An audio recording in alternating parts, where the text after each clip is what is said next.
আগুন হয়ে ফিরছে ব্রাজিল দল।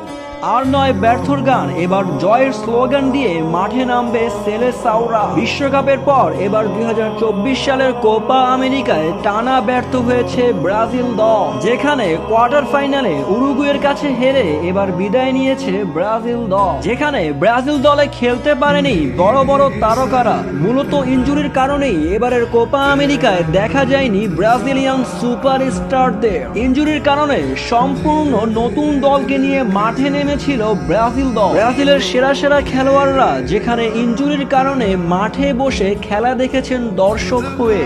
ইনজুরিতে পড়া সেরা খেলোয়াড়রা হলেন Gabriel Jesus, Richarlison, Casemiro, Thiago Silva ও গোলরক্ষক এডারসন।